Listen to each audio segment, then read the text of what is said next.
the Usain Bolt, I love go Berlin. And them love the Jamaica flavor. Dance on night, dance on that Berlin.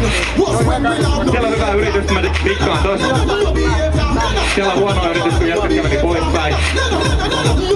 Oho! Yeah. 2010 is gonna be a good year. Take the dance floor in your hand in the air. So Kädet mukaan kanssa. them in a reverse gear. If you not no skill or no deal, then swear. I swear! I swear. We swear! I swear. I swear. I swear. Everybody, dance, spin a chunks. Can't dance on sweet like alums. Sunday night when this a big girl in a chunks. No niin, elikkäs me ollaan täällä sitten seuraavien artistien joukossa täällä hienolla backstageillä, elikkä mitä mieltä olette tällaisesta tapahtumasta? Pelkkää plussaa, että nuorille jaksetaan niinku, varsinkin ilmatteeksi bändää ei niinku, ala ikärajattomia keikkoja niinku, ylipäätänsäkään ei niinku, onko niitä nyt oikeasti yhtään näitä tällaisten lisäksi. Täysi kannatus. Joo, Riihimäki on ainakin näyttäytynyt mulle silleen, kun oli täältä päin, niin se on näyttäytynyt siltä, että paljon löytyy, tai yllättävän paljon silleen kaupungin niin sisältä löytyy tällaista niin tapahtumaa, jos vertaa niin esimerkiksi naapurikuntiin, niin siinä mielessä niin ehdottoman niin kannatettava homma ja toivoo, niin kuin, että tämmöiselle on kuitenkin tilausta, että nuoret saa kuunnella musiikkia ja on ulkoilmajuttuja.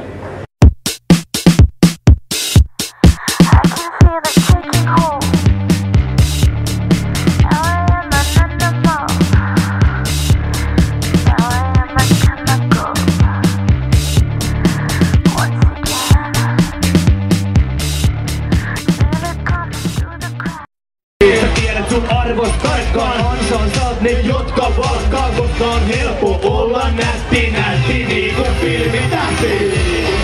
Liiku kun tähti, elä kun tähti, laula kun kello. Puhut kun tähti, puhe kun tähti, kaikki laulaa kun tähti.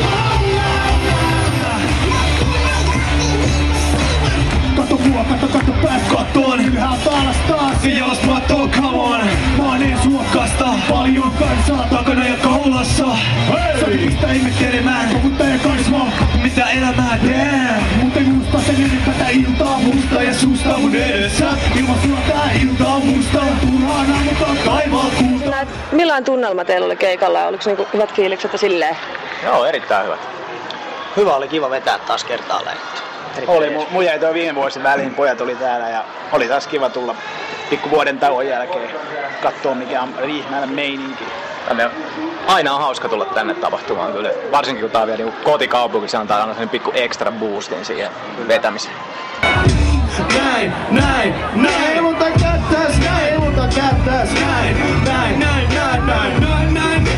Joka päivä niin paljon tekemistä, että joka juttu ehdi ees kalenteri pistää. Ei oo inks pistä, jos puura pistää. Musateko on vain nappien vääntämistä. Rahatilanne huono, siksi mummota isää on aikuinen, mut me tarvi lapsi lisää. Ja suku vaatii mua yliopistoon, mut me ei tiedä, että millainen me oikeasti oo.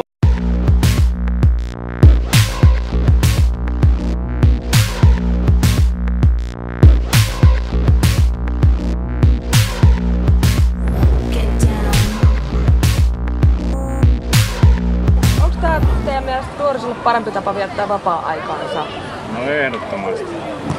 Siis isänä voin sanoa, että tää on sitä parasta. Kuka arvottaa kummaakin elämää? Tonne, miljoni tonne. Sano ettei paksi tuonne. Silti kaikki on miljoona euroa. Juoksua perässä rikkauden. Miljoona euroa. Haluun miljoona euroa. Ostaa kaiken paitsi todellisen onnen. En kaipaa rikkauksiin, mä haluun toimeentulo. Tahdon voittaa. Pistä kaiken peli, kaiken mitä se vaatii jo matkan finaaliin. Haluun sen pokaaliin. Tahdon voittaa. Just laita kaiken peli. Kävi miten kävi. Nyt on pakko tsemaa, en aio häviä. Oletteko te joutunut miettimään vähän silleen, että mitä biisejä vittiin soittaa ja mitä ei, kun on kuitenkin semmoista ikäharkalta ala-asteet ylöspäin? Meillä on vähän se aika selkeä linja siinä, että meillä on niinku sitten aikuisten keikkaa, lasten keikkaa erikseen ja ne aika lailla sen mukaan katsotaan minkälaista yleisöä on, että ei viitti lapsille vetää kaikki niissä. Joo, ihan siis kaikista ronskeimpia läppiä ja aina niinku ihan kaikista pienimmille viitti, mutta muutaman kerran ollaan päästy siinäkin niinku ihmettelemään, kun ollaan oltu esiintymässä jossain tämmöisessä niinku ikärajattomassa tapahtumassa, missä sitten järjestäjä on nimenomaan vaatinut, että me vedetään jotain tosi ronskia sinne, että se on ollut aina niinku tilanteen mukaan kuitenkin. Joo, että mikä on ollut haastavinta tätä tapahtumaa järjestäessä? No mikähän nyt olisi ollut haastavinta? Varmaan tietenkin artistien valitseminen on ollut hankalaa. Sitten sponsorien saaminen on ollut hankalaa. Rahan yleensäkin saaminen siihen, että pystyy järjestämään tämmönen, koska se vaatii aika paljon sitä pääomaa. Joo, ja monta osallistujaa te odotitte tälle päivälle? No ei meillä sinänsä ollut mitään yleisötavoitetta, että kun tää on 4. kertaa jo järjestetään, niin oli ennakko-odotus kuitenkin sille, että varmaan porukkaa tulee. Mutta ei ollut mitään semmoista, että vaikka tää nyt olisi ollut vain 100 ihmistä, niin se olisi tavallaan riittänyt, koska kunhan sillä 100 ihmisellä on niinku hyvä fiilis. No monta sit tuli? No nyt just tuossa kuulin äsken viime hetkisen luvan, että 2900 kävijää, eli me rikottiin nyt sitten niinku koko Uimalan kävijäennätys, joka on ollut aikaisemmin 2700, että ihan hyvin meni, että ei voi valittaa. Niin, ja sitten vielä viimeisenä kysymyksenä, että oliko täällä yhtään häiriötekijöitä? Häiriötekijöitä?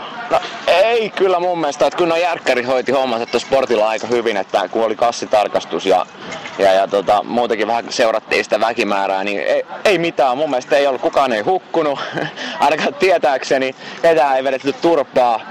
En kuullut, että keltään olisi mitään pöllitty, eli mun mielestä tämä meni ihan niinku mukiin. Joo, ei mulla muuta kysyttävää. Kiitos tosi paljon. Hyvä, kiitos.